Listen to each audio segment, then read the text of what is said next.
In this episode of Fictional Hangover, we talk about a smokin' hot, open, sleeveless button-down shirt, being a victim of weather stereotyping, and how much we like this book, in our discussion of Twilight by Stephenie Meyer.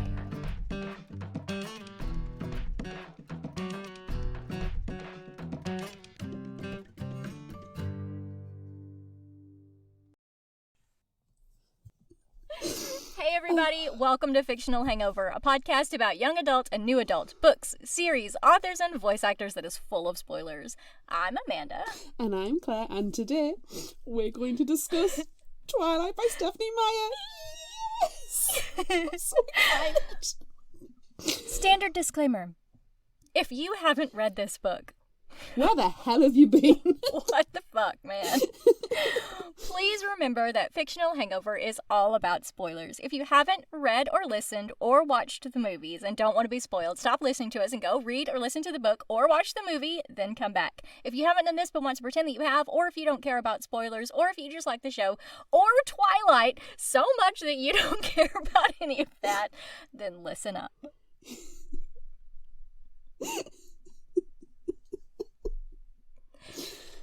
Right, it's happening. Just give me some background info so we can get straight into it.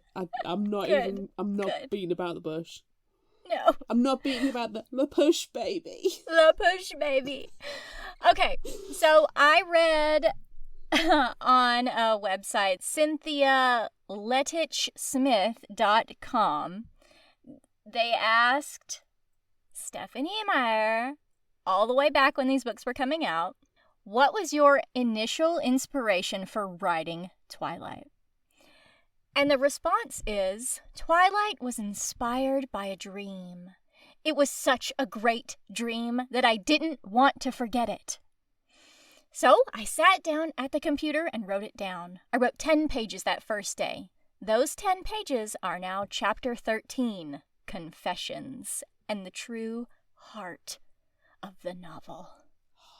Once I'd written everything that I'd dreamed, I was eager to know more about what would happen to these intriguing characters. So I kept typing, letting the story go where it wanted to go. It's a miracle that the book makes any sense. I had no organization whatsoever. You know, if it was a Nemo, Nimo, Remo, Rimo book, I would not be surprised. I don't think it was. It was a fever dream. Yeah.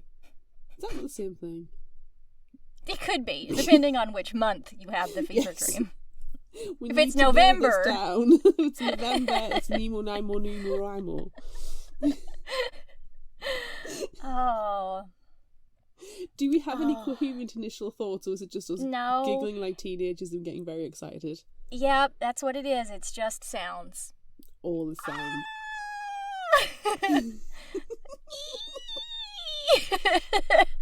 I would also like to point out how sparkly you're looking today. It's delightful. Oh, yes. Thank you. I had to put on my glitter. Let me get really close to the camera since, everyone can watch this time. Ooh. Check that out. You can see it really well on that cheek. Nice. Yeah, I'm glitter. I'm covered in glitter. I'm made of glitter. It's like diamonds embedded in your skin. It is. This is the skin of a killer, Claire.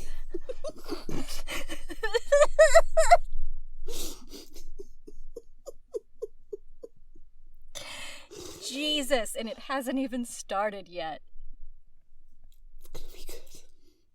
Are you ready? No, but yes. Bella Swan, moves from beautifully bright and sunny Phoenix, Arizona, to live in cold, drizzly Forks, Washington, with her father, smokin' hot Billy Burke.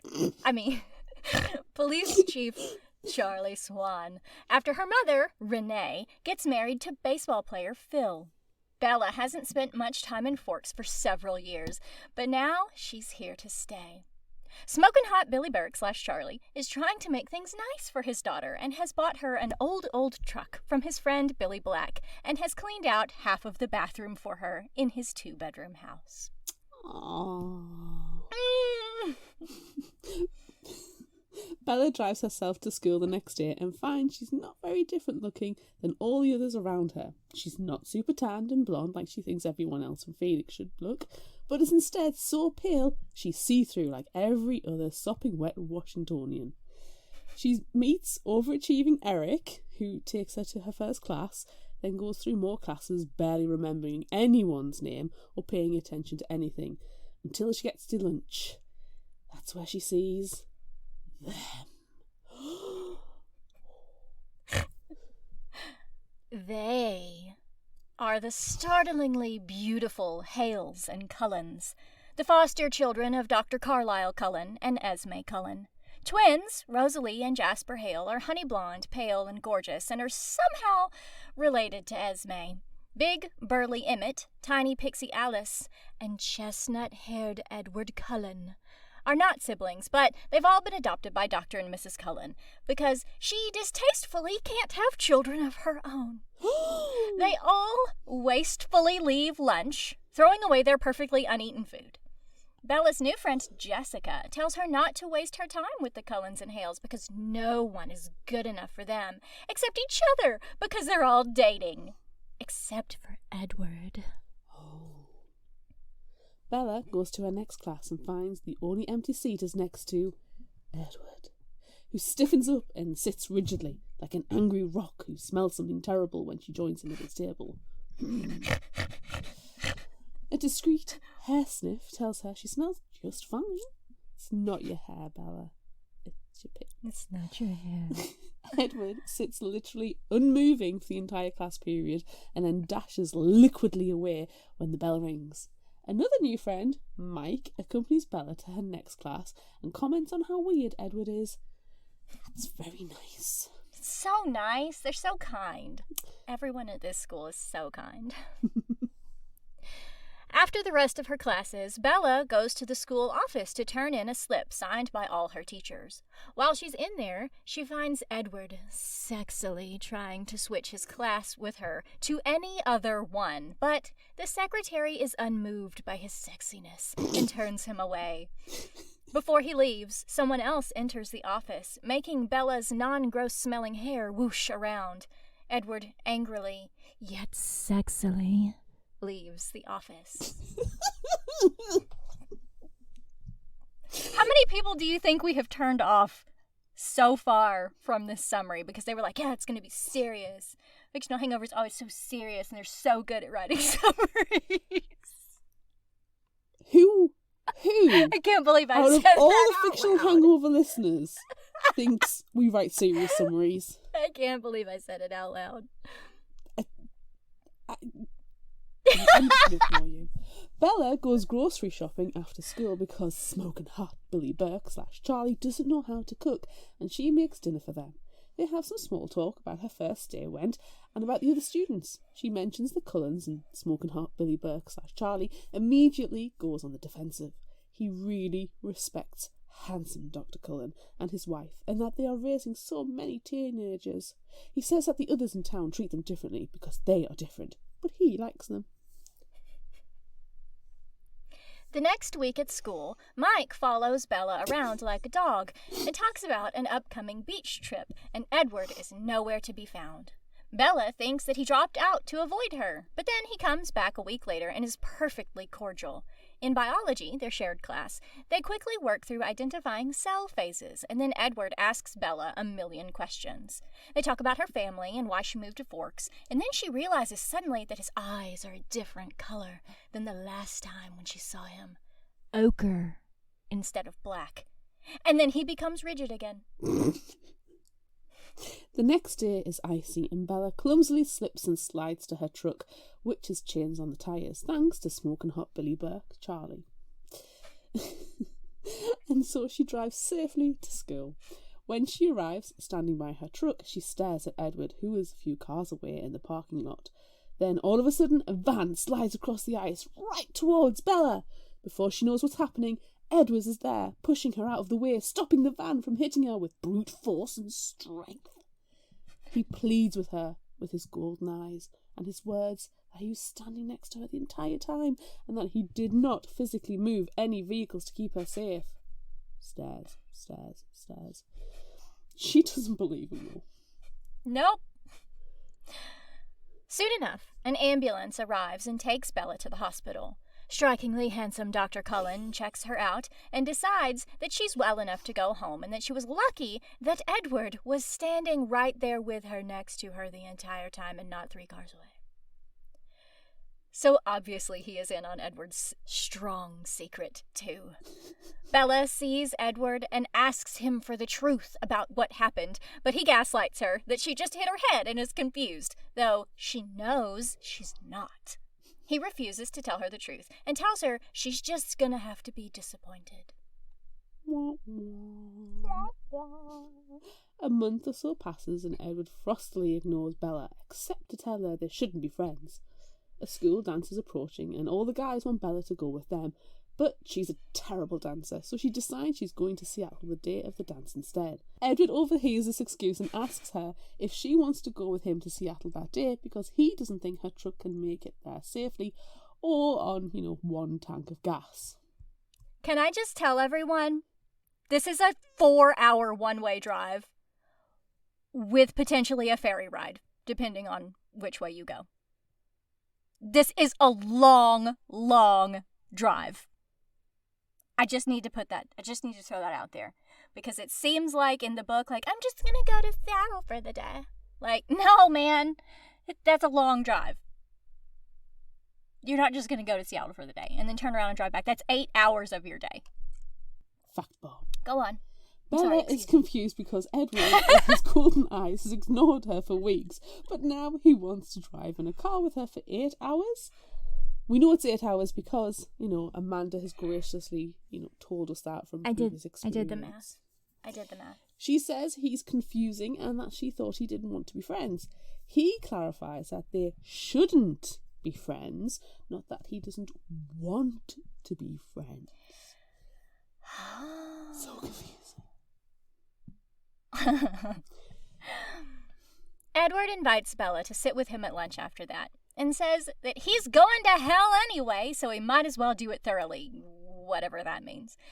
Edward continues being cryptic about them not needing to be friends, but that he wants to be, but that he doesn't, and Bella doesn't get it, which is not at all shocking. Confused, she says she's trying to figure out what he is, so talk turns to radioactive spiders. This scene is almost exactly like the movie, even with the "what if I'm the bad guy" line, except that Edward doesn't drop kick an apple and hold it awkwardly.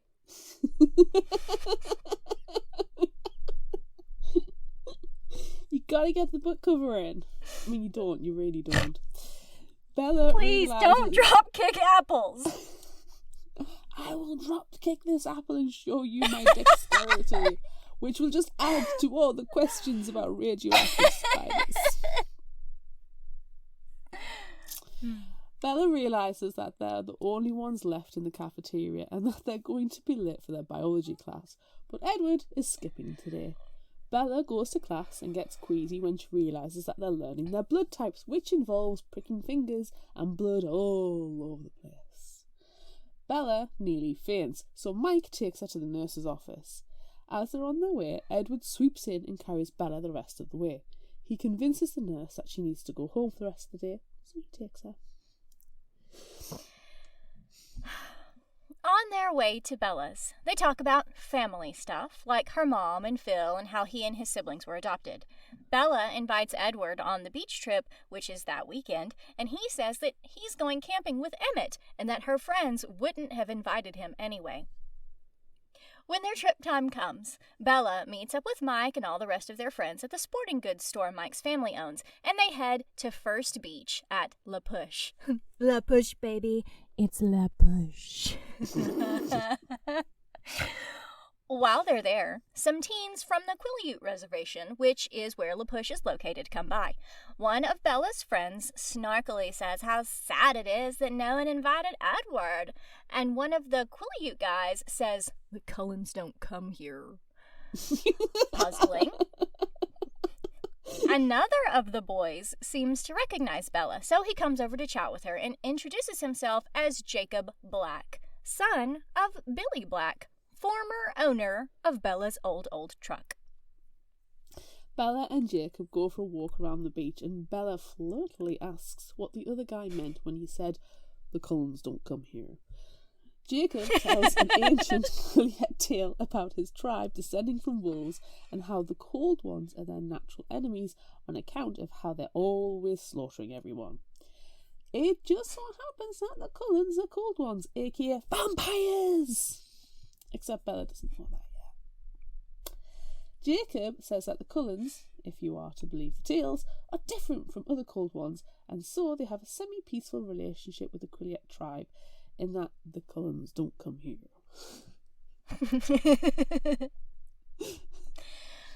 After Bella learns this story and the beach trip ends, she goes back home, turns on her early 2000s computer, and dials up her internet to read about vampires. Please Google this if you don't understand, to our younger audience. There's a couple of things that our younger audience is going to have to Google. Her search isn't very fruitful because, vampires are creepy. They can't come out in the daylight and they sleep in coffins and stuff. Not very reliable sources.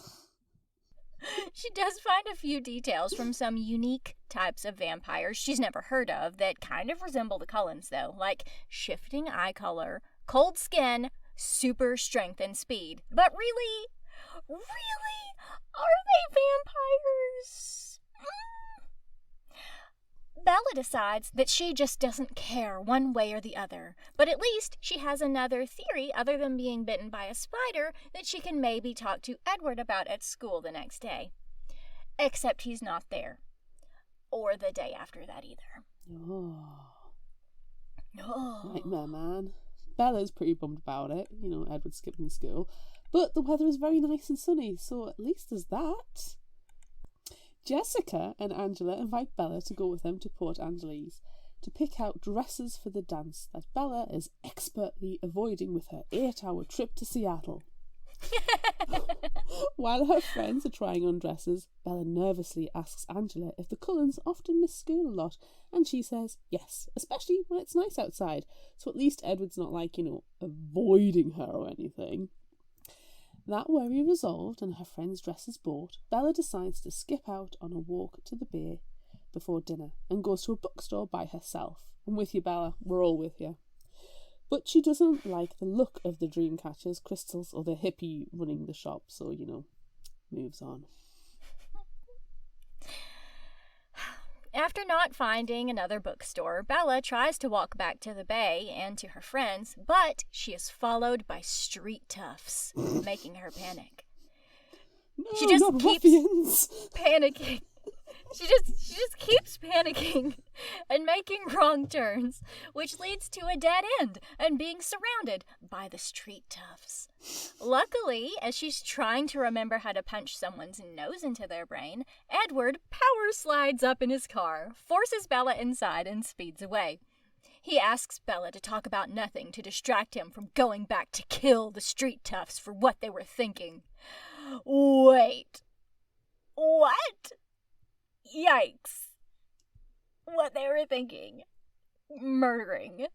Hold on a second. Edward drives them to the restaurant where Bella was supposed to meet Jessica and Angela, but she missed their dinner time because she was accosted by the street toughs. Since Jessica and Angela ate dinner without Bella, which, instead of being worried about her and her whereabouts in this strange town, Edward offers to take her inside to eat, so they enter the restaurant and Jessica and Angela leave. Edward doesn't pay any attention to the hostess and the waitress as they constantly fling themselves at him, but insists that Bella order food and drink several glasses of soda, so she does. He's still thinking about going after the street toughs, and Bella comments about him typically being nicer when his eyes are golden butterscotch ochre like they are now, and that he's crabby when his eyes are black. He's shocked that she realises this, and she reveals that she's got some new theories about him, but she's got some conditions he's got to meet and questions to ask before she'll talk about them. Bella asks how Edward knew where she was and what he was doing in Port Angeles, which is when he reveals to her that he can read minds. But not hers, for some reason, and that those street toughs were thinking some bad thoughts. How did he know where she was, though? By listening to literally everyone's mind all the time to track her, and also by following her scent. That's totally fine and not at all creepy. Talk then changes to him almost killing her that first day in biology, which would have been bad, and how he wants to kill the street toughs, but he's not going to. Then Edward takes Bella home. On the hour drive back to Forks, which takes less than half that time because he literally drives 100 miles per hour, Edward talks about how he can't read Bella's mind, and Bella thinks it's because she's the freak, but Edward is super strong, ice cold, non-eating, sun-avoiding mind reader. Speaking of all that, Edward finally gets Bella to tell him her new theory about what he is, a vampire, and how she came up with it, flirting with Jacob and dial-up internet. She's right, of course, about Edward being a vampire, which makes him mad. Not because she found out, but because she's not at all afraid of him. I'm a monster. This is the skin of a killer, Bella. It's coming! It's coming! Now that she knows the truth, Bella asks more questions that are all about vampire mythology, but conveniently not about what Edward eats. But he tells her anyway. Edward and his family are vegetarian vampires, which means they don't drink people blood. But, he really wants to drink hers, but he definitely won't. They don't sleep in coffins, or at all, or burn up in the sun. But something else happens that they avoid showing people. None of this matters to Bella, though, which makes Edward kind of mad again, and he tells her it's a bad idea for them to be friends because he's dangerous. They soon pull up at Bella's house, and even though he literally was just saying that this is all a bad idea, he says he'll save her a seat at lunch at school the next day. Bella stumbles inside, only just now feeling the shock of being accosted by the street toughs. She tells Smokin' Hot Billy Burke / Charlie that she's tired, so she shambles up to take a shaky shower and goes to bed. As she's drifting off to sleep, she thinks about 3 things that are absolute positive. First, Edward was a vampire. Second, there was a part of him, and she didn't know how important that part might be, that thirsted for her blood. And third, she was unconditionally and irrevocably in love with him.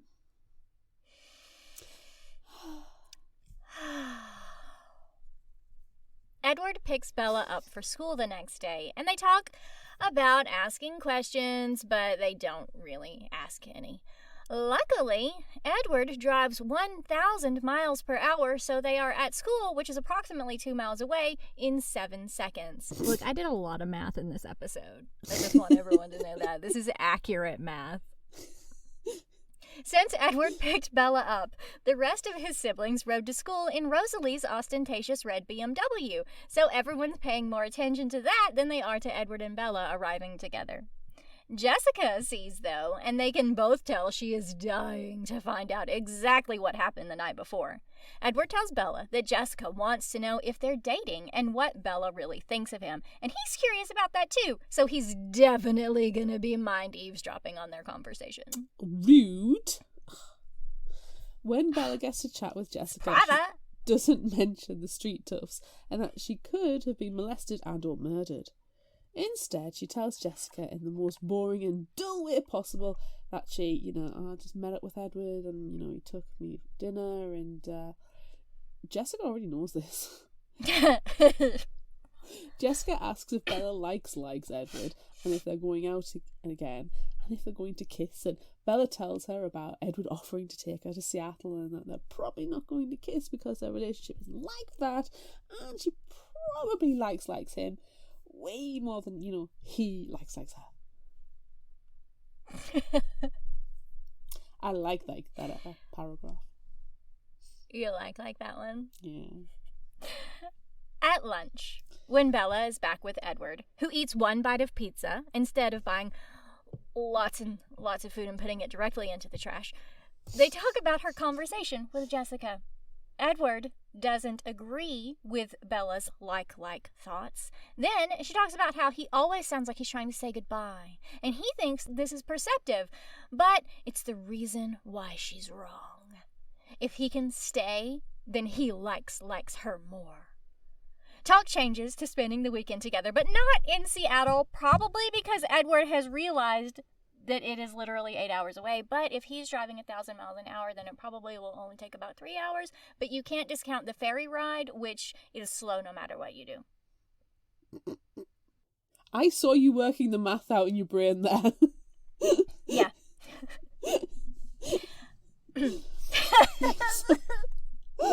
That was so funny. The ferry ride's like an hour. You can't do anything about that. Bella agrees to do whatever Edward with his liquid topaz eyes wants to do as long as she can drive her truck. Talk changes again to him going hunting and Bella wanting to watch. And he says no. No. I mean, sensible. Why would you want that? No. Stop it. Watch a documentary, an animal documentary. Jeez, it's safer. Oh. Speaking of, in biology, they watch a movie. Which, what would that even be? It's not going to be hunting, David Attenborough style. I mean, no. What movie do you watch in biology in the year 2000?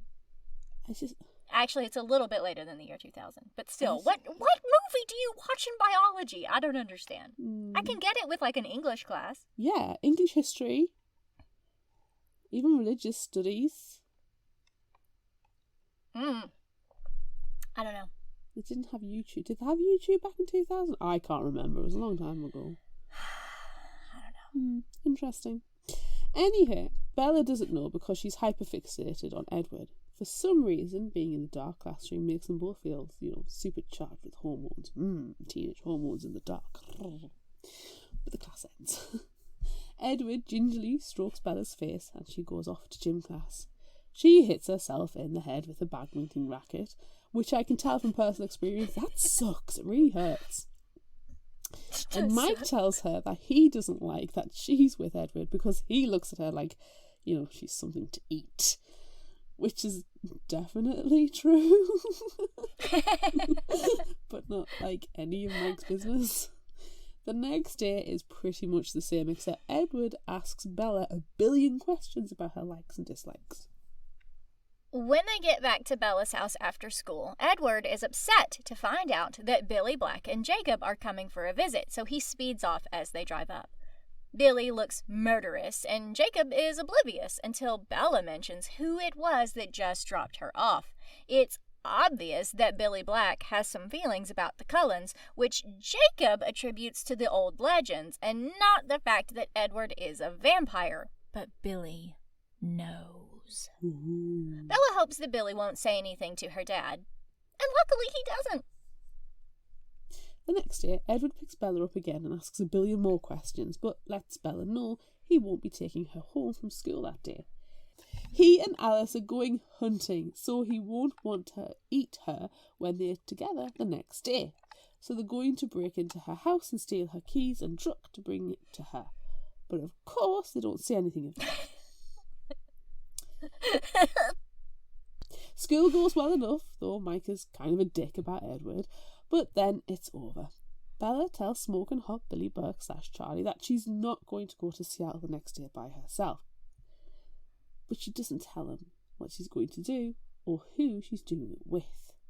He offers to not go fishing with his pals, but, that's just silly. No, Smokin' Hot Billy Burke / Charlie, go fishing. No, see your pals. Go fishing. It's fine. Edward arrives early the next day, and they are accidentally dressed as twinsies in tan sweaters. They hop in Bella's truck and drive, but she doesn't know where they're headed. Edward directs her to the end of the road, where they get out and hike for 5 miles. Bella isn't a fan, but they eventually make it to a clearing in the mountains, where Edward strips off his sweater to reveal his sleeveless white button-down shirt that is unbuttoned, showing off his chest. His sparkling, glittery chest, which is why vampires avoid the sun. Edward lounges sparklingly while Bella looks on. Then she gently strokes his face and breathes in his breath, making him go bonkers. This is the skin of a killer, Bella.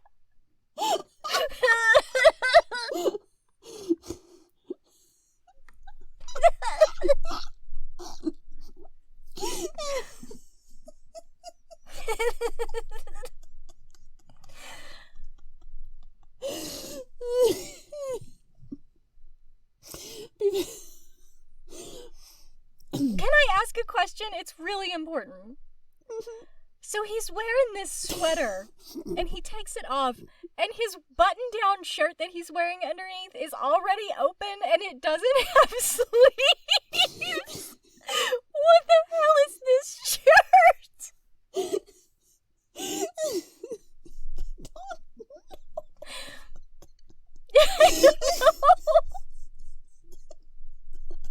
I don't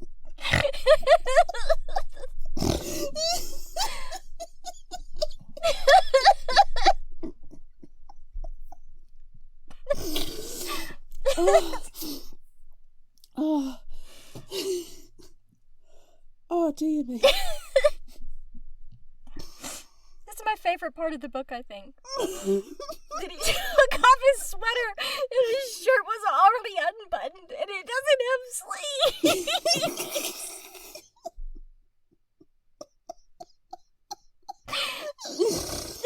Sorry, I know. Sorry. Okay, time to be professional. Be professional. Before Bella can blink, Edward is across the clearing. Then he starts ripping up trees and throwing them and running around really fast to prove that he was powerful, manly. Then he rushes right back, inches away from Bella's face. They talk about how terrifying he is, and how, I'm sorry, in that shirt, you're not terrifying. And how Bella is afraid of him, but also afraid of losing him. He tries to explain how delicious her blood would be by comparing it to alcohol and heroin, which all 17-year-olds are intimately familiar with. He talked to Emmett and Jasper to see if they had any similar experiences, and they did, but they ended with violent, bloody deaths. So that's not great. Edward vows to never hurt Bella, declares that she's his life now, and then they say their famous lines about the lion falling in love with the lamb. What a stupid lamb! What a sick, masochistic lion! After this heartfelt exchange, they gently stroke each other some more, and then Edward kisses Bella very sweetly, and she tries to eat his face. With every interaction, it seems Edward gets stronger and is able to touch Bella more. She's not nearly as in control, but she tries. Edward then puts Bella on his back and runs full-on vampire speed through the trees back to Bella's old truck. She's too drunk on Edward to drive home, so he gets behind the wheel. Oh, God. This is the greatest thing ever. On the way back to her house, Edward tells Bella his story about how he was born in 1901 and his family died of the Spanish flu in 1918. He was dying as well, but Carlisle found him and turned him. Then he turned Esme next after she fell off a cliff. She actually tried to end her life after she lost her baby and jumped from the cliff, but we don't find that out at this exact moment. Then Rosalie as a companion for Edward, but, that didn't work out that way. And then she found Emmett, then Alice and Jasper found each other, and then they found the rest. Edward also explains that Alice can see the future, and that's how she found their family. She and Jasper had already decided not to eat people, which is really good of them. And then she had a vision of the Cullens also not eating people. Brilliant. So they got together, and now they're a great big happy family, which is pretty rare for vampires. When they get back to Bella's, they go inside, and Edward reveals that he's been coming to her house to watch her sleep pretty much every night. And she's just fine with that. But she is embarrassed because she talks in her sleep. It's fine. Where's my red Soon, smoking hot Billy Burke / Charlie comes home, and Edward disappears just in time. Bella rushes off to bed, making her dad think she's up to something, which she definitely is, because Edward is definitely in her room. It's that alcohol and heroin that all 17-year-olds apparently do. I know. She's all hopped up on heroin. Yeah. Bella asks why Edward and his family don't eat people and about his mind reading and Alice's seeing the future. And he explains that Carlisle has a theory of humans taking their strongest traits with them when they become vampires. Most of the family is simple. Carlisle has compassion, Esme has love, Emmett has strength, and Rosalie has tenacity. But Jasper, like Edward and Alice, has something a bit more special. He can control the mood of those around him because he was so charismatic in his human life. They talk for a long time and gently stroke each other and sometimes kind of kiss, which leads Bella into hinting about sex. But that's not going to be a thing because Edward would literally shatter her bones and then probably eat her. So then he hums her a lullaby and she finally goes to sleep. Can I just interject here? Please. And this is going to become a thing as we continue discussing these books. Dude, let Bella get on top. Yes! You don't have to do anything. Yes, thank you. You don't have to move. I mean, you probably should a little bit, but you don't have to touch her, except for with one part that's very important and probably sparkly. Wow. Side note, should I be admitting this, especially because I know my mother's listening? No. Yes. Yes. No? Yes, no. I remember when the movies came out, there was a adult toy made. Oh. There was one for Edward and there was one for Jacob, and I remember the Edward one was like white and sparkly, and you refrigerated it.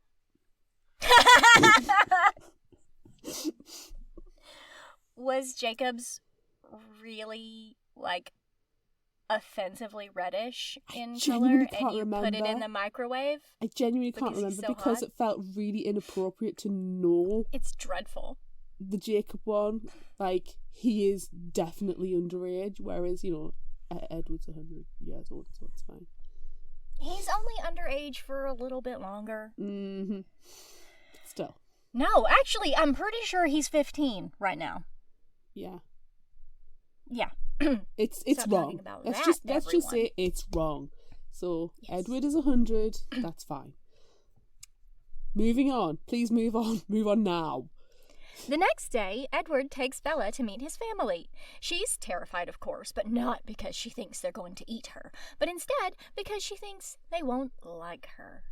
They drive out to his house, and it's open and light and beautiful and not filled with coffins at all. Carlisle, Esme, Alice, and Jasper are perfectly lovely, but Rosalie and Emmett are nowhere to be found, apparently because Rosalie is upset with Bella for being a human who likes a vampire. Alice, Edward, and Carlisle have a silent conversation about some wandering vampires that they might encounter in the future, and then Edward plays some piano, then shows Bella around the house. They stop outside Carlisle's study where he has a giant cross that his father carved in the 1600s. When Carlisle was a young human, he was a vampire hunter, which unfortunately stopped after he turned, so he was not a vampire hunter yet. They go into his office where Edward tells Carlisle's life story, how he was changed, how he didn't want to eat people, how he tried to kill himself but couldn't, how he became a vegetarian, how he studied medicine and became the stunningly handsome doctor he is today. They also briefly mention his time with a group of vampires in Italy, but they couldn't get with the vegetarian lifestyle, so Carlisle left for America. More on those later.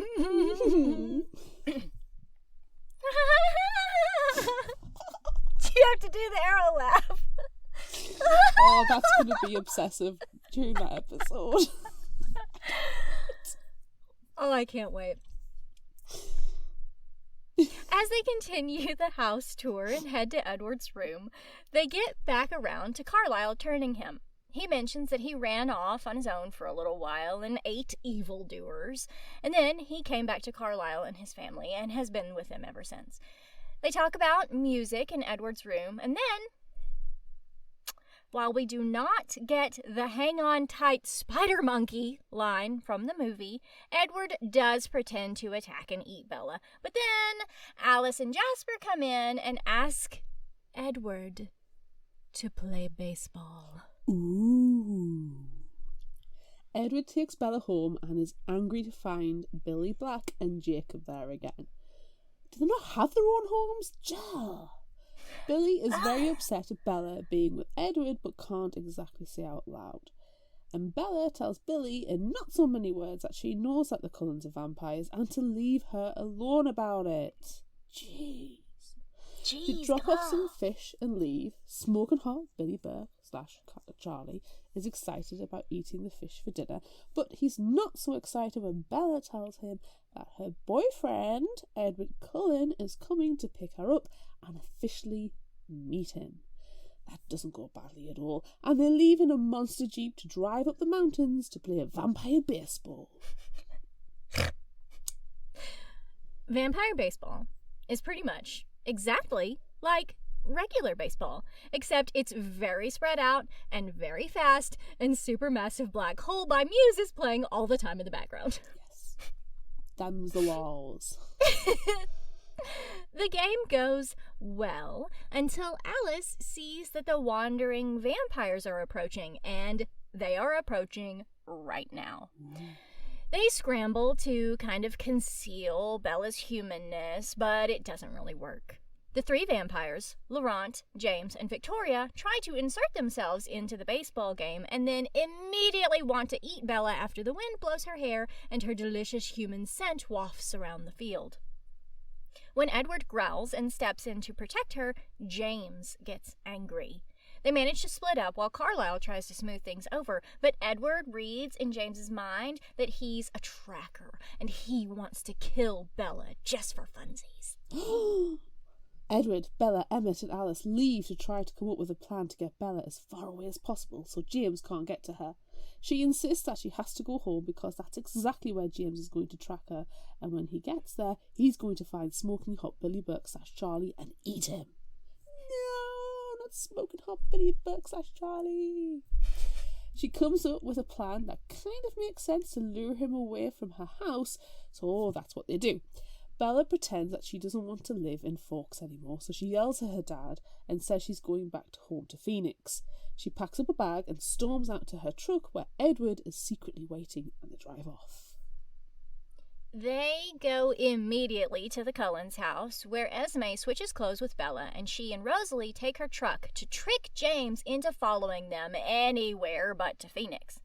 Bella leaves with Alice and Jasper to actually go to Phoenix because they think that James will think that was just a ruse. Edward, Carlisle, and Emmett will follow behind James and try to kill him, while Esme and Rosalie will return to Forks to keep an eye on Smokin' Hot Billy Burke / Charlie. It all goes really well until it doesn't. Ugh. Bella, Alice and Jasper drive to Phoenix and plan to stay near the airport because Edward will eventually be flying there to meet back up with them. Bella calls her mom's house to leave a message to call her as soon as possible because she knows that Smokin' Hot Billy Burke / Charlie is going to call Renee and she needs to keep her from coming back to Phoenix. Since this is the early 2000s and not everyone has cell phones, people would call their own answering messages to check for messages. Just in case you didn't know that. Google people. Yes. Wow, this is a historical text. Calling your own answering machine to leave yourself a message or to check your messages is just... so retro. While they're in the hotel room, Alice has a vision of James going to a ballet studio that Bella recognizes from her childhood, and you guessed it, it's right here in Phoenix. Uh-oh. Bella soon gets a phone call from her frantic mother, but then James is on the line. While he was running around all over the place being chased by Edward, Emmett, and Carlisle, Victoria went to Forks High School to check Bella's records and learned where she lived in Phoenix with her mom and told James. And now he's there with Renee holding her hostage. Oops! That's terrible. James directs Bella to give Alice and Jasper the slip and meet him at, you guessed it, the ballet studio. Edward calls around this time too to tell Alice that James got away and that he's coming to Phoenix to get Bella and run, so they go to the airport to wait for him to arrive. This is the perfect opportunity for Bella to escape. She asks Jasper to take her to the bathroom in the airport and sneaks out another entrance, hops on a hotel shuttle bus, catches a cab and heads to the ballet studio. When she gets there, she hears her mother shouting for her, but it turns out that James got out the VCR and the home movies and has just been playing recordings of Renee's voice. She's not there at all, and in fact is still probably in Jacksonville with Phil watching a baseball game. Dang. James must really love home movies, because then he gets out a camcorder and starts filming his torture of Bella. He wants her to beg for Edward to come save her and to avenge her imminent death, which he will find to be a good time, but she doesn't play along. James explains that the Cullens have thwarted him once before. He once chased Alice all over the place, but then she was locked up in a mental institution in the 1920s for her visions. A vampire found her and cared for her, much like Edward does for Bella, but when he realized that James was after Alice, he changed her into a vampire. James was no longer interested in Alice after that, so he killed her maker and left her alone. If only Edward had done the same with Bella, she wouldn't be in this predicament, nor would she be in nearly as much pain when James promptly kicks her across the room and into a mirror, and then stomps on her leg to break it. Damn. As Bella is writhing in pain and about to give in to death, she sees an angel before her. But wait, that's not an angel. No, that's Edward. And Carlisle, and Alice. Oh, and Jasper and Emmett are there too. And together they kill James. Oh, families that kill together stay together. Aww. Bella is still in huge amounts of pain, but Carlisle sets her broken leg and gives her some morphine. She screams through the blinding pain that her hand is burning. It seems that James has bitten Bella. Rather than let the change happen to her, which is very painful indeed and lasts for days, Carlisle gives Edward the option of sucking out the venom. Alice hints that she's seen Bella as one of them, but Edward decides that's not happening and begins draining Bella's blood. Eventually, he removes all the venom and Bella passes out. Bella wakes in the hospital with Edward watching over her. Renee is there too, but currently out of the room. Edward explains that Jasper and Emmett killed James and burned down the dance studio while he, Alice, and Carlisle helped save her. Bella asks if Alice saw what James said on the video about her human life, and she did. Bella then asks Edward why he is there so she knows what story to tell her mom when she comes back to the room. Edward says that he, Carlisle, and Alice came to ask Bella to come back to Forks, so she agreed to go see them at their hotel, where she promptly fell down the stairs and out a window. Apparently, Alice had a really good time figuring out the logistics of that fall. Everyone, please go directly to the Midnight Sun episode after you listen to this episode, because there's so much. Such a good episode. When Renee gets back, Edward feigns sleep, and she begins to tell Bella how much she's gonna love living in Florida. But Bella says she wants to stay in Forks because she has school, and smoking hot Billy Burke / Charlie, and pointed look at Edward, friends. Renee seems to understand, and then heads home for the night. Edward is confused about why Bella won't move to Florida. But when she says he'd have to stay inside all the time, he says that she'd be moving without him. Oh, no, that's panic-inducing. Bella freaks the shit out about Edward wanting to leave, but he says that's not true and swears he'll never leave her, which is later in the argument amended to that he will stay as long as it's what's best for her. What she thinks is best for her is becoming a vampire, but Edward won't do that to her.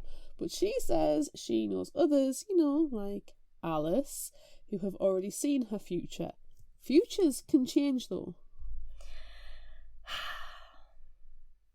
Some time passes, and Bella is back home in Forks. Edward helps her get out of the car, and they're both wearing fancy clothes, but Bella doesn't know what they're doing. They are obviously, 100% so obviously, going to prom, but she doesn't get it. They dance, because Edward doesn't want Bella to miss out on any human occasions because of him, but they're soon interrupted by Jacob Black, who is now over 6 feet tall, which has to be a miracle of science because it's only been a couple of months since Bella has seen him. And he's still 15. He has come on behalf of his father to ask Bella to not be with Edward and to tell her that they'll be watching.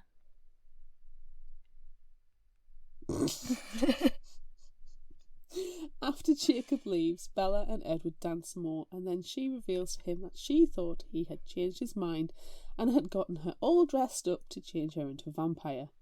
He tells her again that he'll stay with her forever, and when she says that's not enough, he bends down, brings his mouth to Bella's throat and kisses her gently.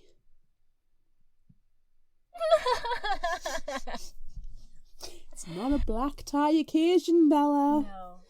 And Victoria is not there. No. Dressed up in her furs for prom.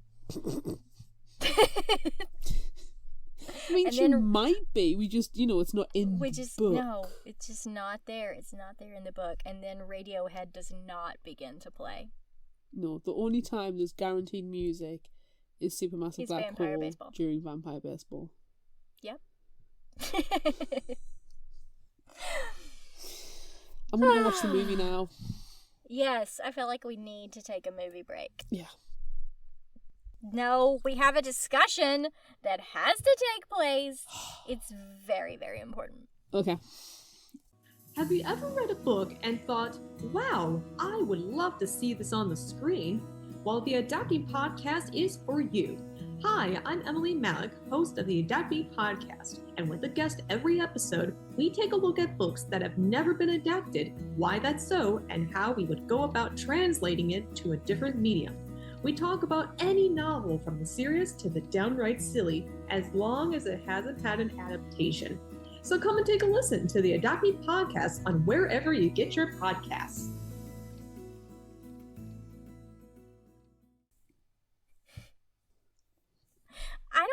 I don't know. My sugar level is dropping. This is not going to be a good discussion. I don't know that we even, need. What are we going to do? How are we going to discuss this? How is this going to happen? I don't know. Because there's so much. Just please see previous summary where we've interjected as well. Oh. Corny lines, terrible lines, smoking hot That's Billy Burke / Oh, so many things. I do have something that is only book related. Okay. To discuss. The audiobook? Nah, the audiobook. Nah, Nah, dog. To quote Jackson Ford, friend of Fictional Hangover. Friend of the family. Nah, dog. No. Not a good audiobook at all. There was no differentiation between characters. None. No. At all. No. And they had, like, no inflection. They had no feeling. They were just, like... They were just dead on the inside. On the outside. There was nothing. And all the way in between. It was nothing. To quote Superfan Drew, what you doing, mate? You know... Mate. No. It's so boring. And do you know what? As I was listening to it, I was going, I wish I had Jake Abel in my ears. Oh. Because Everyone Midnight go and Sun listen. was just Midnight Sun. delicious. You know, now I love Twilight, and I am not afraid at all to say that to anyone ever, all the time. Love the books, love the movies. Went to midnight releases in costume, full glitter, ochre contact lenses, and everything. Okay? But this audiobook, man. It was bad. But let me just go back and say again, love this book. Yes. And then, you know, all the rest of the series. Great, stellar, fantastic. Love them, even though they're actual garbage. Love them. But then there was the life and death gender swap version. Yes. Which I also loved. But, you know, it was like round 2 of writing Twilight. So it got a little better, except for it was weird and they all had terrible names. Yeah, but it ended. The redeeming feature was that Vampire Bella got shit done. Didn't beat around the bush. Just, you know, right, okay, human Edward, you're now a vampire. Beaufort. Excuse me, his name is Beaufort. I choose not to remember.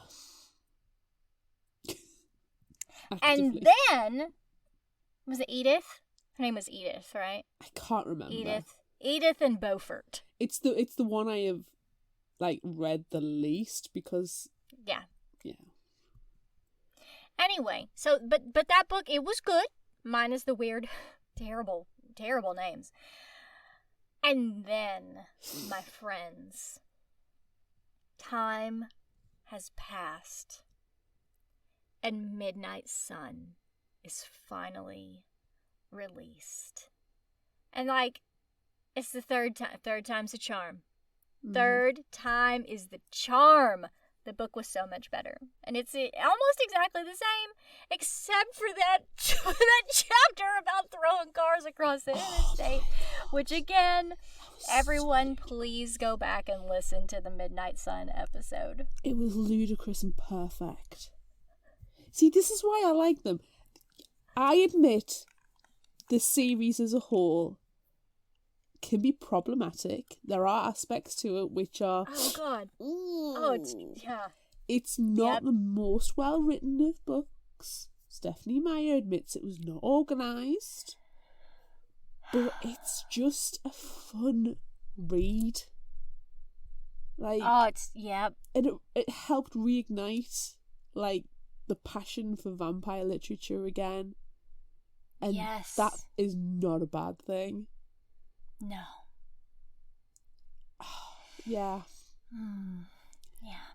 I love the books. I love the movies. I love the ridiculousness of it all. The audiobook will, well, it's a thing. It exists. It's a thing. But yeah. That exists. I But mean, Midnight Sun, the audiobook for that one, with Jake Abel, was delicious. It's like eating a hot bakery and a good coffee at the same time. It's just so yummy. Do you know what I'm going to say standout moments for me are probably the bits that, in some respects, got left out of the movie. Yeah. For example, Carlisle's background, his backstory. Yes. That's not covered in the Yes. movie, which is understandable. It would have No. killed the pace. The The hints only are thing there. we You got- see the giant cross on the stairs, but you don't get the story. And the painting with the Volturi. And like Carlisle's just standing there in the background. Who? I bet he's got a button-down got his- shirt on as well underneath all that. It's a frilly. He's got a frilly. He's got a got a frilly, but frilly shirt. underneath that, he's got a sleeveless button-down shirt. For every vampire, this is canon now, every single Twilight vampire has underneath their regular clothing, like Superman wears a suit, any superhero. So if, in the event that they need to sparkle, they can take off the outer layer and underneath is a sleeveless button-down shirt. That's already unbuttoned. Yes, it's canon. It's already open. It's already It's open. just on like so a they can vest. just shine. Why? Why was the shirt sleeveless?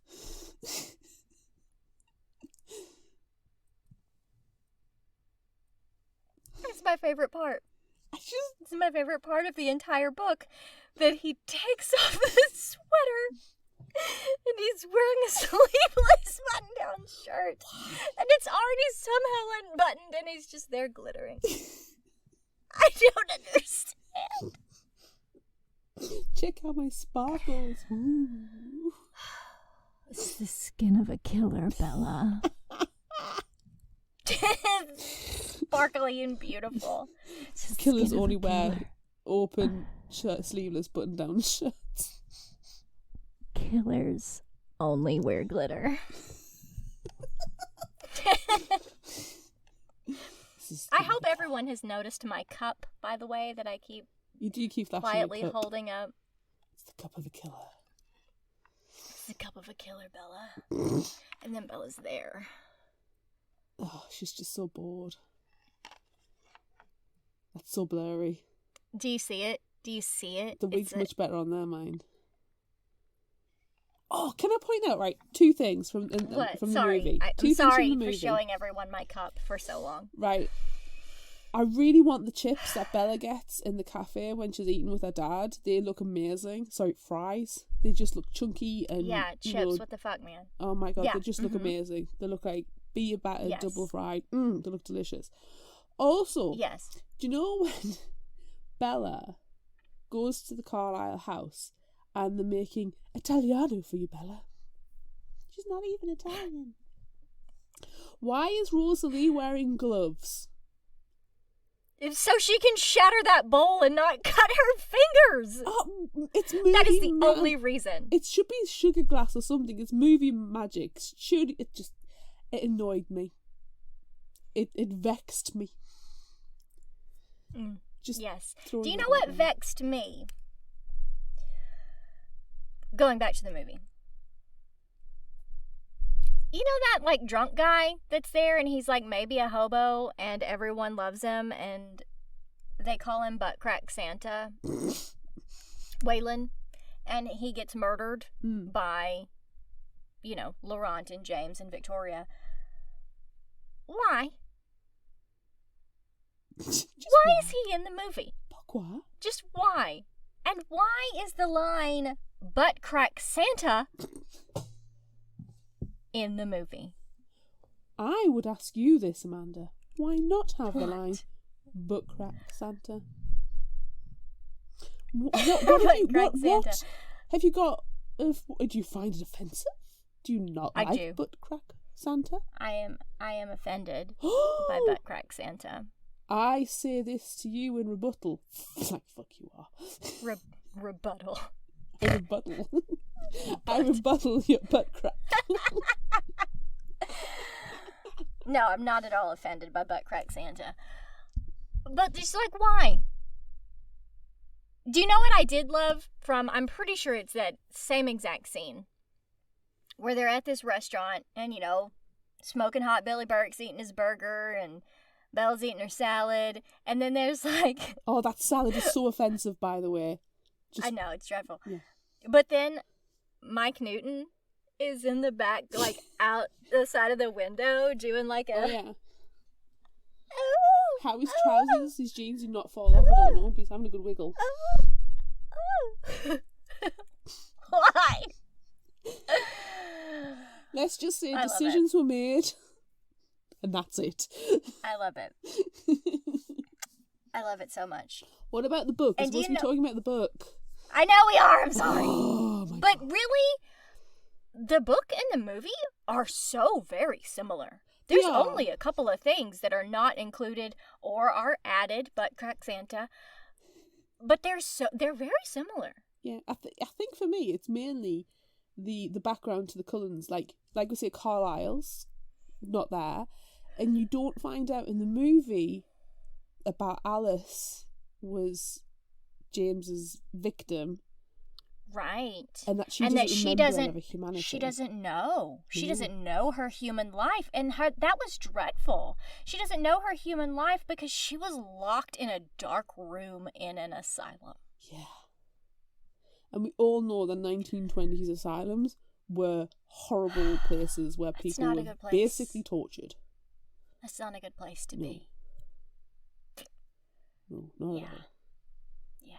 So it's probably good that she doesn't remember her human life. It is good that she doesn't remember her But it's human just life. that bit Yeah. of trivia, that little bit of information that really, Yeah. yeah. Do you know what really? I'm gonna say that like is part of the annoying aspect for me.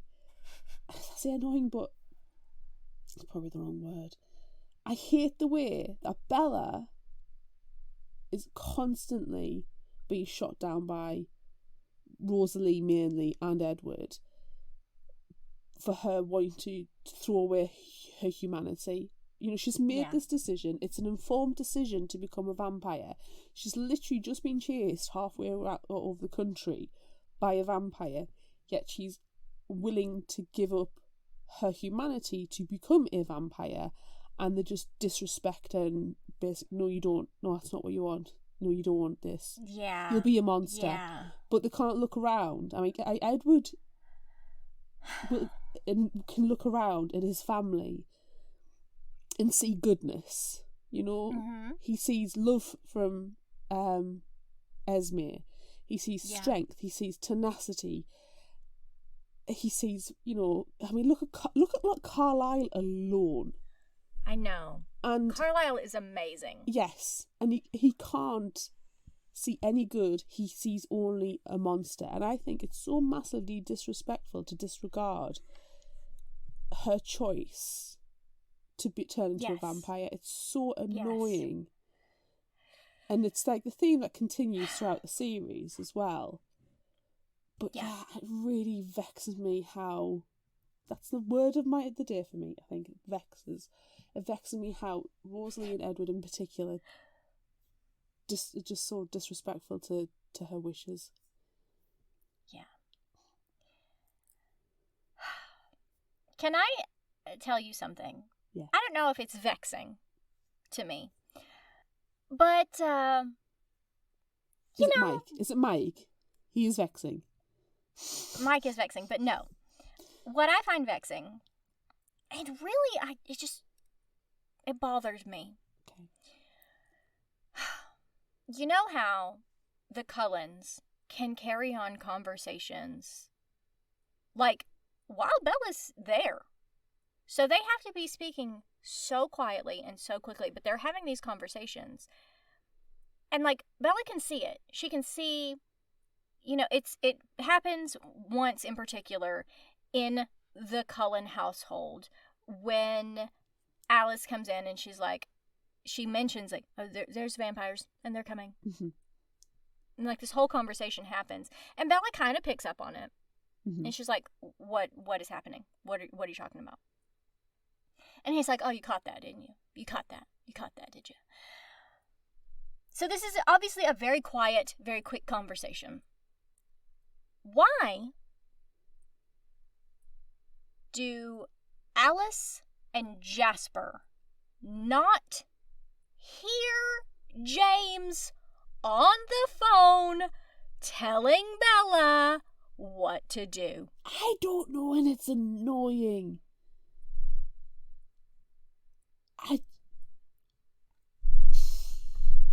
Agreed. 100% agreed. Every time that scene comes up, I'm like, come on then. Come on. How did they not hear him talking? And they're like, he's like, go into the other room. I'm going to tell you exactly what to say. Which I really liked that, by the way. I liked James. I liked the fact that he had convinced Bella that he had kidnapped her mother and was holding her hostage. But he was just playing tapes on the VCR. Which is very clever. Google what VCR and I love it. Yeah, Google a VCR. Do not call it a VHS player. You can't in the UK though. No. No. Or, Anyway. Or Betamax player. Betamax. Yeah. Everyone Google that.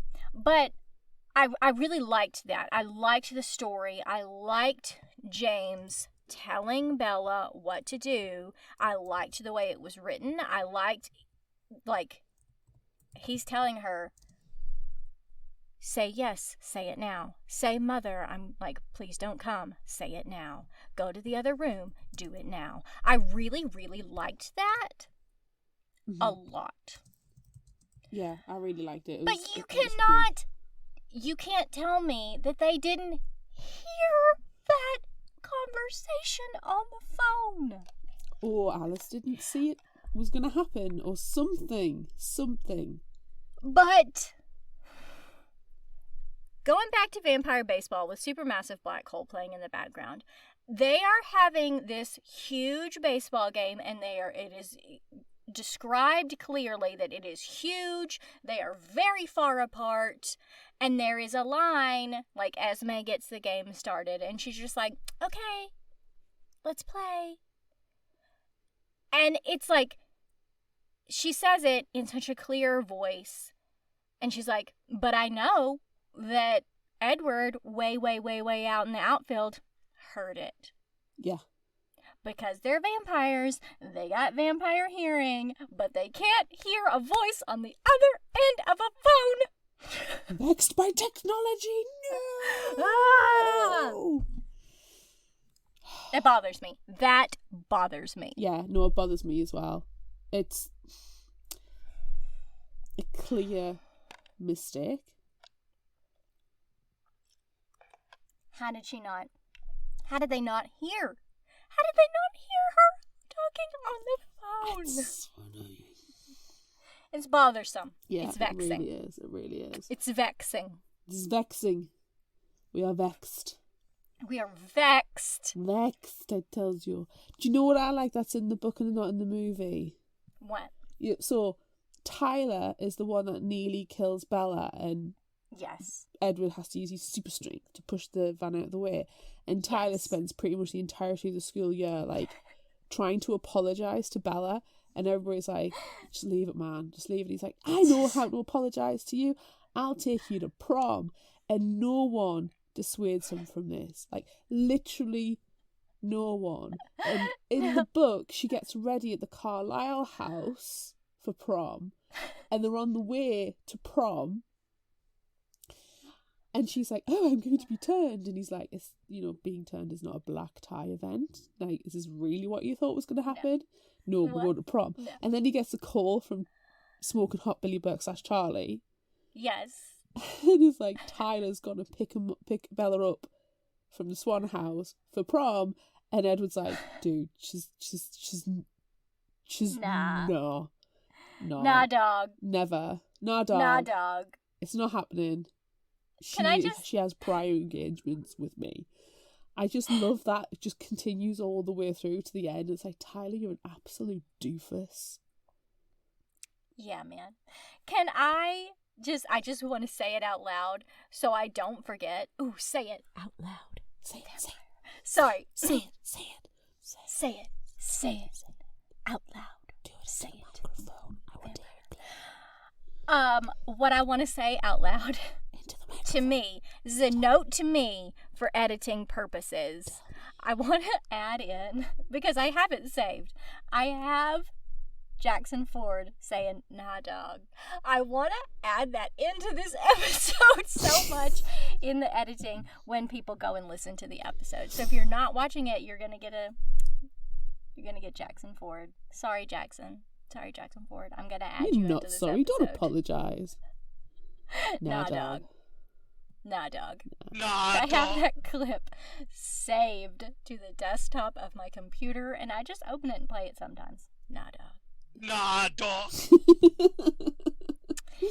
I love it. Note to self, edit Jackson Ford into this episode. Nah, And dog. does that count as an appearance so you can tick one off on his scorecard? Yes. Oh, he's gonna hate it. But we won't. Is there anything else we need to discuss? I feel like it's Twilight. Like, it's Twilight. It's Twilight.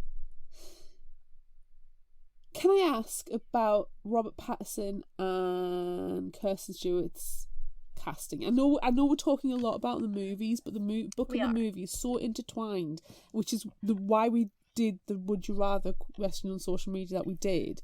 Yes. That it just teasing the part can be, difficult, but when the Twilight movies came out, did you go, "Oh my god, that's perfect casting," or do you find any of the characters weren't quite right?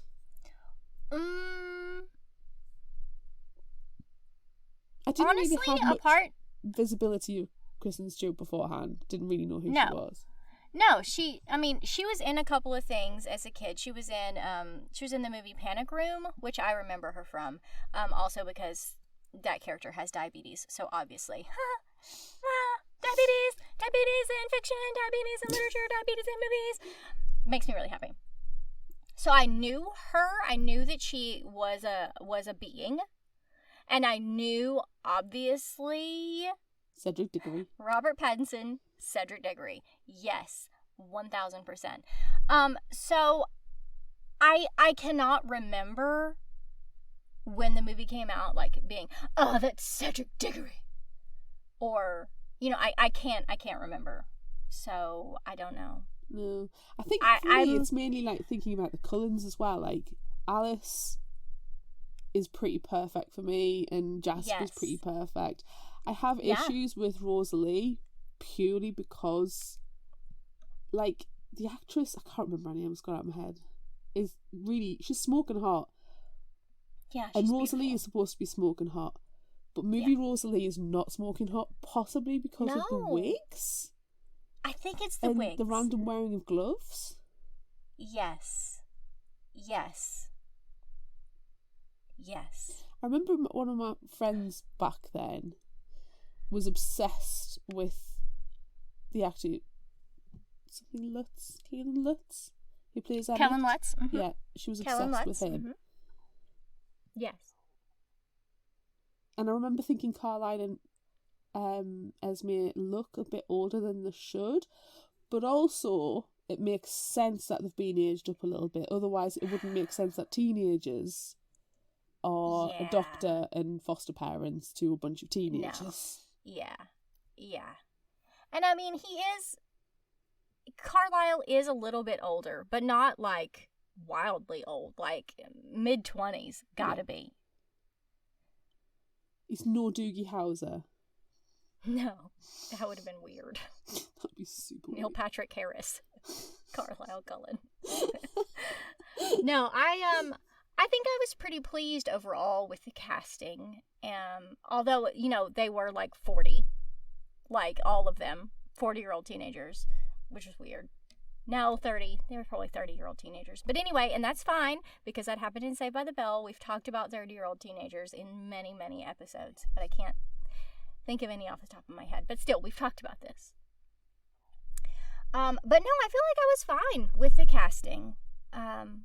What I found vexing from the movie is that it had like a blue filter on. The movie was very blue. Yeah. I don't... Why? I mean, was it to make it look more dreary in the folk I don't know. songs? I don't know. And can I just tell everyone that it doesn't rain like that in the Pacific Northwest. It's more of a drizzle, a constant drizzle. It's not sheeting rain. Well, to be fair, I'm in the UK where everybody thinks that for every hour of every day, all we do is have rain. Right, yes. Apart from one day a year, when all the shorts come out, the maxi dresses come out, and the roofs come off the convertibles. No, Yes. actually, we do have dry days and we do have sunny days. So, you know, as a person who's a victim of weather stereotyping, I can appreciate and understand that it's been misinterpreted in the movie. But it is so blue.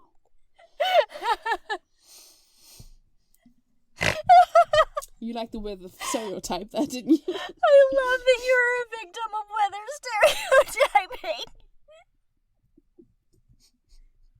Sorry. That bothers me What, being as a a victim person. of weather stereotyping? Being a victim of weather stereotyping bothers me.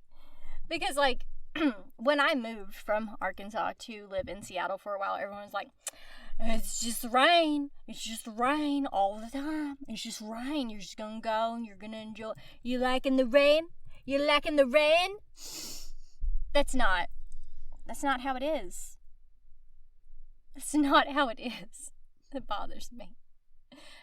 I'm sorry, but anyway, that's not what we're talking about. We're not talking about weather victimization. Weather stereotype victimization. We're not talking about that. But that did bother me, and it did bother me that I'm pretty sure it's been, said out loud that Stephenie Meyer never actually went to Forks. Yeah. And she just found a place that was, cloudy most of the time, cloudy and rainy most of the time. But, that's not the rain. That's not the rain that happens. It's not heavy downpours all the time. But it also bothers me, all of this, we're going to Seattle for the day. That is not a day trip. That's like me saying I'm going to London for the day. If that happens, I have to leave at 5 o'clock in the morning to get the train, and that's a 3.5 hour journey. Yeah, it's not a thing. And then get the train back at stupid o'clock. Yeah, No, that's not a trip no. that a teenager makes by herself. Also, you don't go to Seattle by yourself unless you know what you're doing. That's you. Charlie just kind of he tries to put up this protest, no, don't go, don't do this, don't go back to Phoenix. And she's like, no, I'm going, I'm 17 and I can do this. I'm going to go and drive for 3 days to Phoenix. And they're like, really? You're a police officer. Arrest her. Arrest your daughter for parent abandonment. Just arrest her. Just arrest her. Just And be arrest no, her. You've got guns and handcuffs. Arrest your Yeah, you daughter do. so she doesn't run away. Of course, he's smoking hot Billy Burke / Charlie. Just no, don't do it. Just Ugh. Don't give driving licenses to teenagers and they'll stop running off to Arizona. Ugh. Oh, dear me. Can I ask you, You can ask me. who's your favorite character? Oh.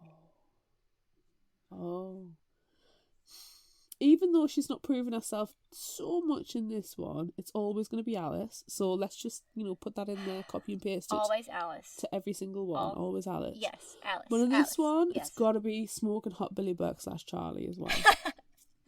I agree. I love MVP. Smokin' Hot And in the Billy Burke. movie as well. Yes. Charlie is the MVP. Definitely. Always. I really liked Carlisle a lot in this one too. Yeah. I like Carlisle. I like that we get his story, and I'm pretty sure. Well, I don't know if we've talked about this a lot. But I really enjoy characters' backstories. Mm-hmm. I really like learning histories about characters that we love. So, spoiler alert, everyone, this is why Eclipse is my favorite book and movie, because we get some background of our favorite characters. We get stories.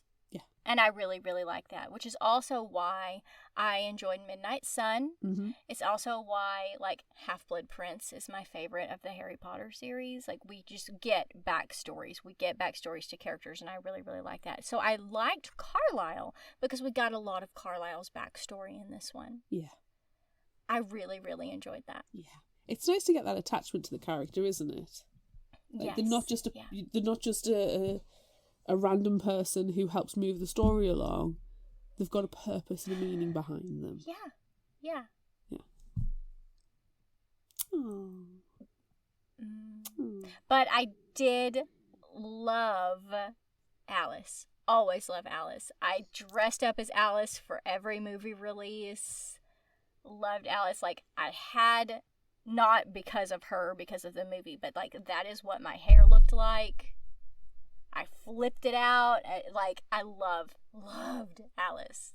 I like the fact that Ashley Greene in Yes. the movies. And I do love the fact that in the movie, you see Alice jump onto James and twist his head off before throwing it into the flames. Yes.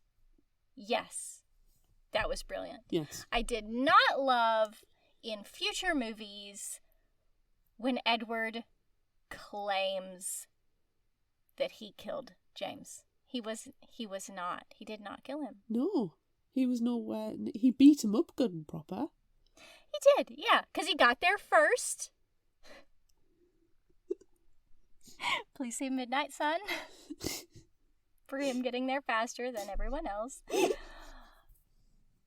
And throwing cars across the interstate. Please go and watch read Midnight Sun, listen to Midnight Sun, and listen to that Midnight Sun episode, because damn, such a good episode. It's so fun. Yes. I have a question for you, Amanda. Yes. Do you actually have any surprises? Because I think at this point we've watched them and read them that much. Is there a surprise? No. The only surprise I have is that it took us this long to talk about them on the podcast. I feel like we've waited for the perfect moment. We have. Isn't it like the 10-year anniversary of the movie or something? Maybe. Oh, as much math as I did for this one. You think I would have... It's not 2013. 2013 is not an 10-year anniversary. I'm sure there is... I don't know. I don't know. Shall we do Would You Rather? I think it's time. I think we should, because I don't know what math... I don't know what math is happening right now. No. But yes. Sparkly pew. Yes. Sparkly pew. Sparkly pew pew pew pew. Just imagine in the video. We asked on social media, would you rather read Twilight or watch Twilight? We got so many comments. So set them, people. On Facebook, 60% of you are reading it. On Instagram, 78% of you are watching it. On Twitter, 75% are watching Twilight, and on TikTok, 68% are watching Twilight. The Facebook might be a little skewed because it's a book club that gets the poll. Yeah. Right, Bree on Facebook. After reading it more recently, I would rather rewatch at least the first movie. The movies are good adaptations of the books, and I appreciate the changes they made. I agree, Bree. Coral on Facebook says, read it because everything is way different in my head and I would like to keep it that way. Constance on Facebook, I think I'd rather read it. I like how it plays out in my head, plus no bad wigs. Oh, the wigs. Oh, the wigs. Annie on Facebook says, I haven't watched it since it first came out, so I don't remember a lot other than my usual annoyance with Kristen Stewart. No matter if it's movie or public appearance, I'm always yelling at my screen, stand up straight and stop fidgeting. And hopefully movie Edward isn't as creepy as fuck as book Edward. Drew on Facebook said, I just love the movies. Not to rewatch them. I can sit down with an hour to watch the film. It takes a bit longer with the book. Vincent on Facebook said, can I opt for C? Red hot pokers in my eyes instead. No. There's no option C. There's no option C this time. Emily on Facebook said, I was bored while reading the books, but the movies were serviceable from what I remember.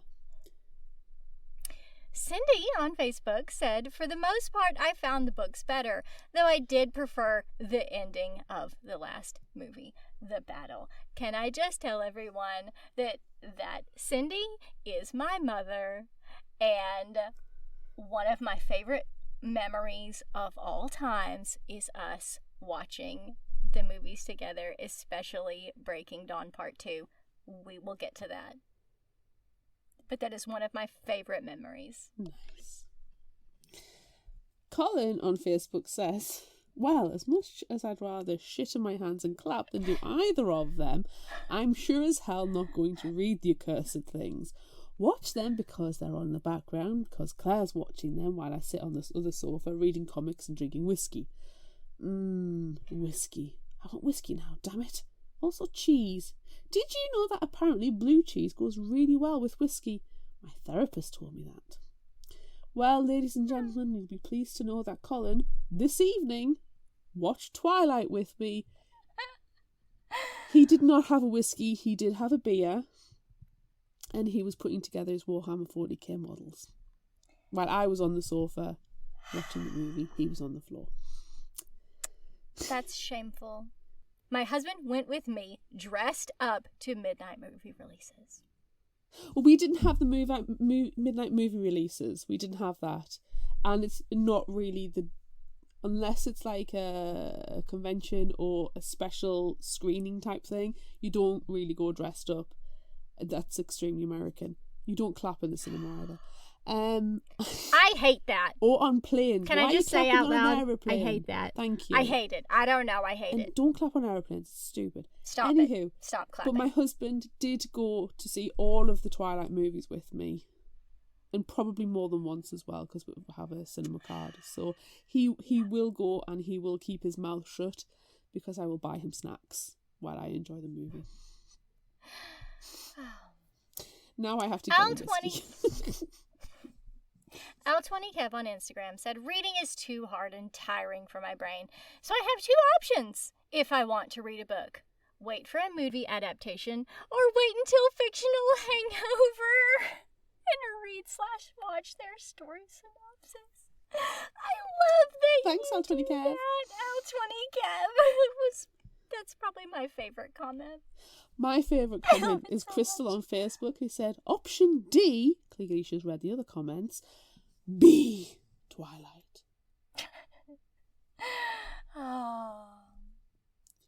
Prince Kai Fan Pod on Instagram said, read. The movies are fine, but a lot of the fun and joy between Bella and Edward is lost in the page-to-screen translation.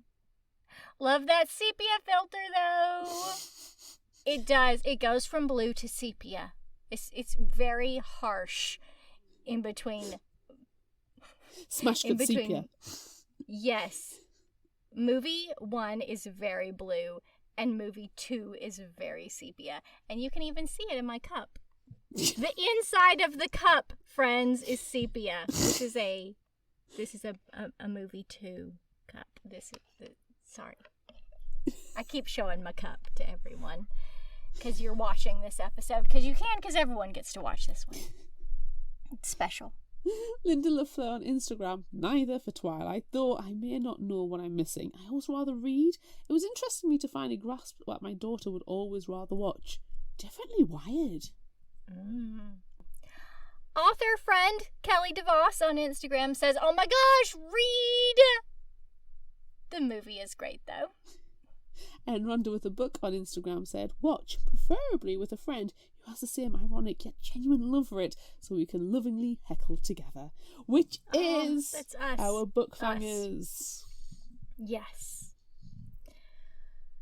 Oh. TikTok had some good ones this time, which were all in some way, shape, or form. Fuck no. Neither. Fuck no. Neither. No. All of them.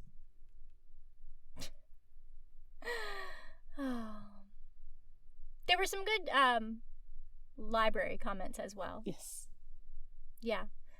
I guess watch the stupid thing, at least then I don't have to pay attention. There was one, though, that said read and watch. Still heart Twilight # Team Edward. I like that was a good person. one. That person can come on the show. Yes. We had another good one. Watch just so I can see Baby R. Pats and K-Stew. Both great actors now. What a difference a good script / source material makes. Point well made. Yes. There was another one. Watch. It's much less of a time commitment. And watch. I can just set my brain to autopilot and zone out. I will say that when I wrote it on the board at work, I did have to write, there is no, like, there's no other option. You have to read or watch. Death is not an option. Because as I was writing it on the board, one of my coworkers goes, "Oh, God, neither. I'm just going to kill myself." So I had to write, death is not an option. Oh my God. Twilight is Marmite, isn't it? Like, you either love it or you hate it. Or you hate love it. Or you hate love it. Or love hate it. Hate love is important. Love hate. Hate love. I just love it. Me too. I don't know what And I'm you know going to what? pick, by the way. Not listen. Option E, not listen to the Not audio. listen. Not listen. I am going to choose movies. I'm going to choose movies. I would rather watch them. I watch them all the time. Yeah. All the time. They're always on in the background. Forever. Yeah. Every time you know when you're just surfing through like Netflix, Amazon, and as soon as I see them there, I'm like, yeah, okay, I'm just gonna shove that on. That's Yep. happening. Yep, happening. Yeah, I'm gonna say watch. Yeah. I'm gonna say watch, but in my head I've read them, so I can fill in the character backstories in my head. Yes. So it still happens. That's fine. It's just not on the screen. Yeah. All right, next question. Would you rather have someone stare at you while you sleep or have someone constantly follow you around? I mean, it's creepy having someone just staring at you while you sleep. Are they consensual? Do I know this is happening? We haven't stipulated that. Do you know? That's tough. I feel like saying have someone constantly following you, just because then it's not an invasion of privacy within the house. Okay. If it's with I feel like someone... consent. No, I'm going to stick with a constant following you. Yeah, I feel like someone staring at me while I'm asleep, whether I know it or not, is creepy as fuck. So I'm going to have someone constantly follow me around. I feel like just having someone stare at me while I'm asleep is so terrifying. I know, and then you wake up and you see them there and you're like, ah! No, I can't do it. You can follow me around. Well, Do not watch me sleep. If you're lying in bed with your partner and, if you're asleep and they can't sleep and they're just staring at you because they're thinking murderous thoughts because it's total jealousy. Right, yeah. If roles would reverse, it's exactly the same. That's still creepy. And you're married to that person or at least committed to that person. Or if you have a child and they come in and sneak into the room and they're just staring at you, watching you sleep with their teddy bear, and then suddenly you wake up, I will admit to have gone, oh, fucking shit, because that's happened to me on a few occasions. No. Something similar has, I mean, not with a child because child-free by choice.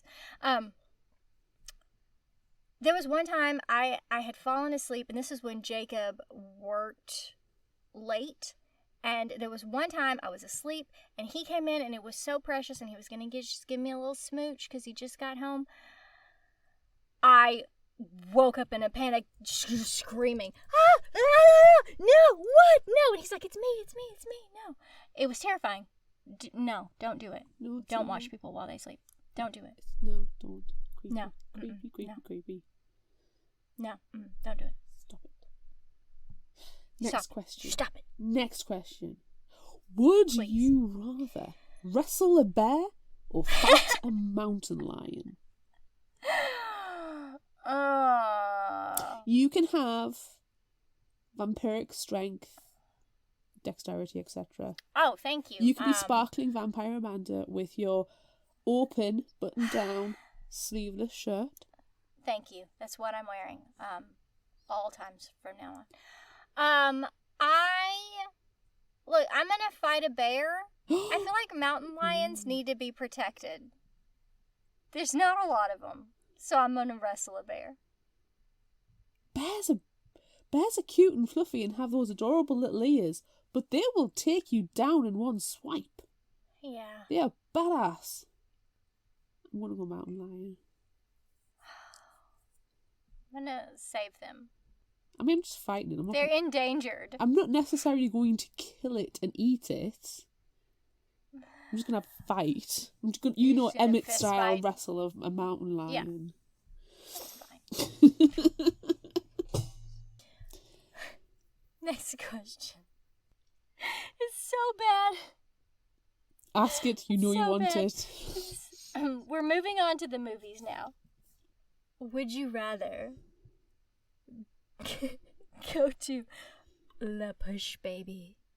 It's La Push. My favorite line, hands down, from the movie. Or Hang On Tight, Spider Monkey. They're so bad! Oh my god. La Push Baby, La Push. Or La Push Hang Baby. On Tight, It's Spider. La Push. I'm gonna hang on tight, Spider Monkey. Because it means Edward and no Mike. Oh, yeah. No Mike is an important factor. It's very important. I am gonna go to La Push Baby. It's La Push. Cause man, La Push is fucking beautiful. In real life. I'm bringing in real life. I want to go to La Push. It's gorgeous. Fine, you have La Push Baby, La Push. With Mike, La Push Baby. I'll It's have La Push. the vampire and hang on like a spider monkey. It's terrible. Last question. Oh gosh, what is it? Would you rather wear Alice's wig or Rosalie's wig or Esme's wig from the movie? Oh my You god, must the wear wigs. wig. They are the The worst wigs wigs. in all of Hollywood. They are the worst wigs. I think Alice's is the least worst. So I'm gonna pick Alice's. Rosalie's. Rosalie's is the wigs worst of are the worst, I think. terrible. They're the worst. They're the worst. So I'm gonna pick Alice's wig. Also, because I just used to have that haircut, and I liked it. I'm going to pick Esme's just because I'm going to try being a redhead for a change. Yeah, okay. Is it really red? I don't know, it changes colours, it's weird. It's just cheap. It's bad. It's terrible. It's like the kind that you would go and get from the market. Where they only accept Yeah. cash only. And give you dodgy change. Alright. No human hair involved. No, it's dreadful. They're all terrible. Let's move on. Move on from the wigs, because they're so bad. We're gonna move on to favorite final thought quote. Damn. This is so And I just want to tell everyone that I counted 3 things, and I'm gonna keep up this tally throughout the rest of our discussion of this series.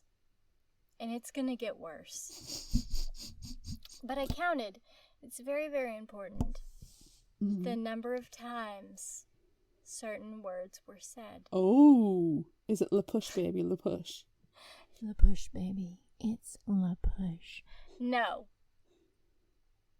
I counted how many times some words were said. Grimace was said 16 times. Okay, that's not too bad.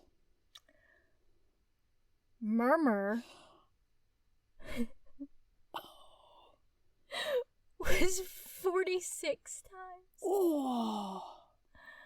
And mutter Okay. 50 times. What? Favorite final thought quote. Oh mutter, my gosh. 50 times. That's ridiculous. Murmur 46 times. And grimace 16 times. If the murmur and the mutter alone, So bad. you know, those 2 numbers are insane already. It's bad. It is and it bad. gets worse Yes. as the series goes Oh on. my gosh. I want a breakdown of book by book how many and then the new total. Oh, it's happening. Yeah. It's going to happen. It's going to happen every time. Oh my gosh. Quote Can I share my favorite? Can I share mine first? Yes. My favorite. It's Twilight. Edward murmured. Oh no. Sorry. I have a legitimate real quote. I like the night. Without the dark, we'd never see the stars. Oh. Also, he dazzled my... He dazzled my eyes. Oh, that's so close to my eyes. He dazzled my eyes. And then another one that I really, really liked. It was very, very obvious that Edward is a vampire. People can't smell blood. Those are my favorites. Okay, I'm going to give you some. What Just are yours? to counteract, or to tie in, actually, sorry, your he dazzled my eyes. I pulled, do I dazzle you? Oh, God. What exactly are you worrying about? Well, hitting a tree, I gulped, and dying, and getting sick. Well done, Bella, at having priorities. Very good. I decided as long as I'm going to hell, I might as well do it thoroughly. Which is just basically a motto. That's something you could live by. It's very good. And the last one is because my gorgeous darling husband, he of the I'm not going to watch Twilight, I'm going to get drunk on whiskey, though he has seen Twilight many times, this line made it into his wedding speech. He also quoted Homer Simpson, but that's beside the point. You're exactly my brand of heroin. No! But yes. Oh, yes.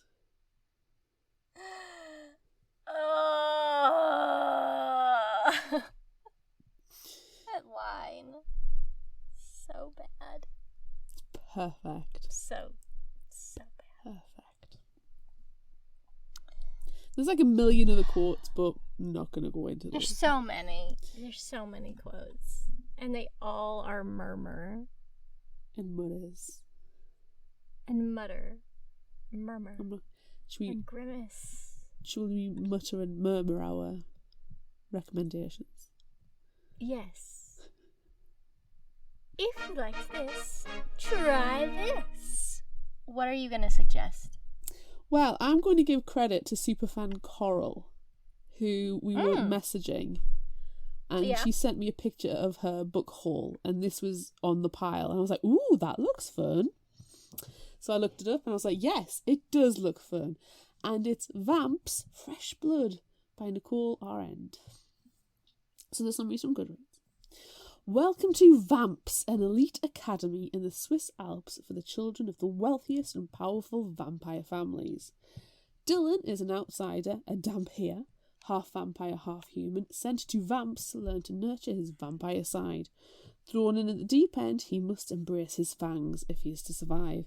But blood never lies, and there is something special in Dylan's veins that the others do not have, and as his powers grows, so does the target on his back. ... Oh. There you go. Sounds quite fun. Very So good. it's probably more Vampire Academy appropriate in terms of recommendation, but it's got vampires in, and there's a school. So there's your hashtag tenuous link fine. / hashtag obvious link. What's your recommendation? I am suggesting Blood-Sucking Fiends by Christopher Moore. I thought it sounded fun. I haven't read it, but it sounds hilarious, and I don't know. I like it. Jody never asked to become a vampire.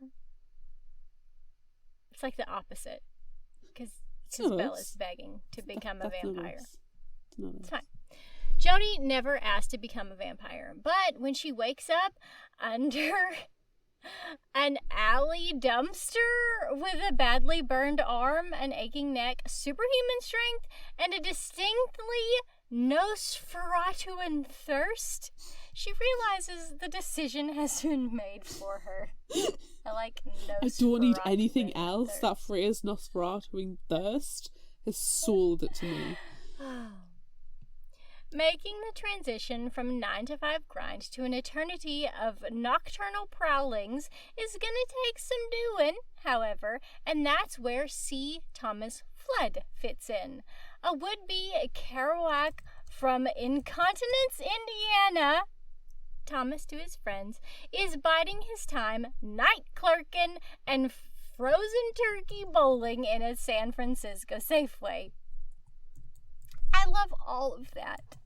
But all that changes when a beautiful undead redhead walks through the door and proceeds to rock Tommy's life and afterlife in ways he's never imagined possible.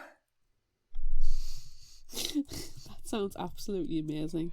That might need to be a Vampire Book Club read. Terrible, and I love it. Yes.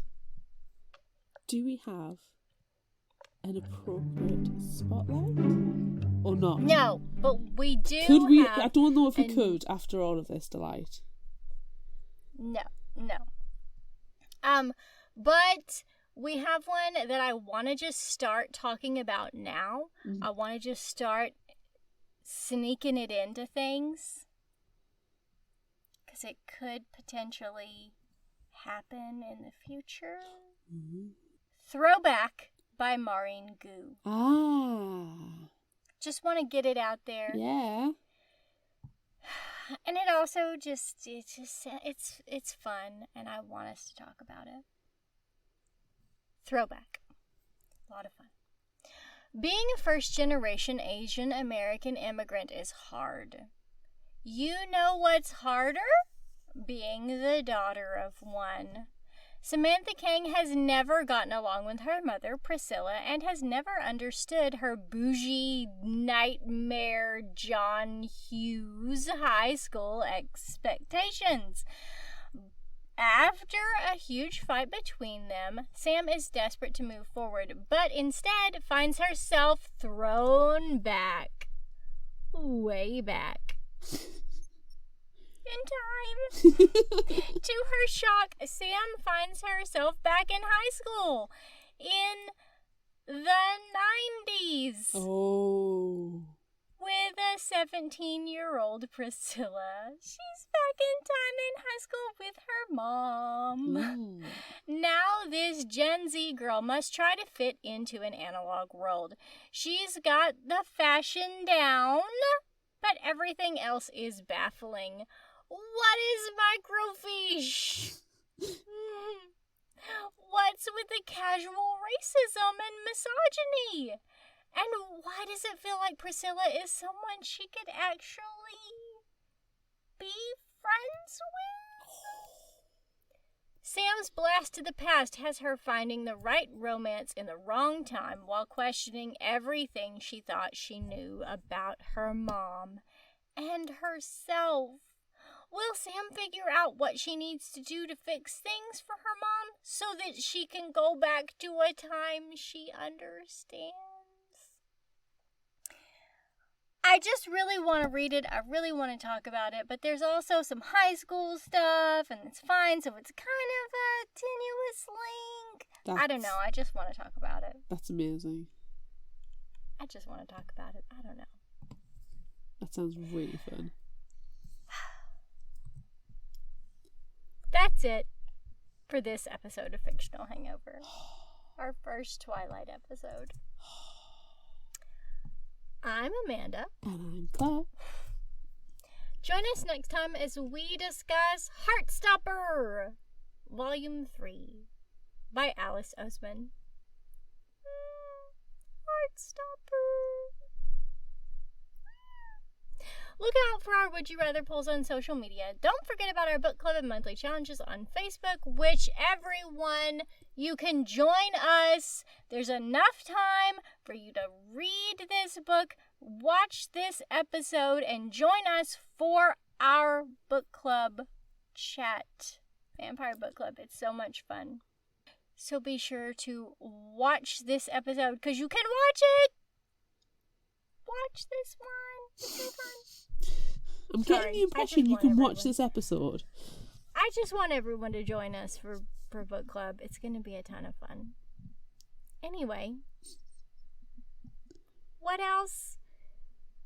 Book club, monthly challenges on Facebook. Be sure to visit our shop on Redbubble at fictionalhangover.redbubble.com for all your favorite Fictional Hangover themed merchandise and become a patron of ours on Patreon at patreon.com/fictionalhangover. Also do that. Go and give us money. Until next time, remember, the only cure for a fictional hangover is another book.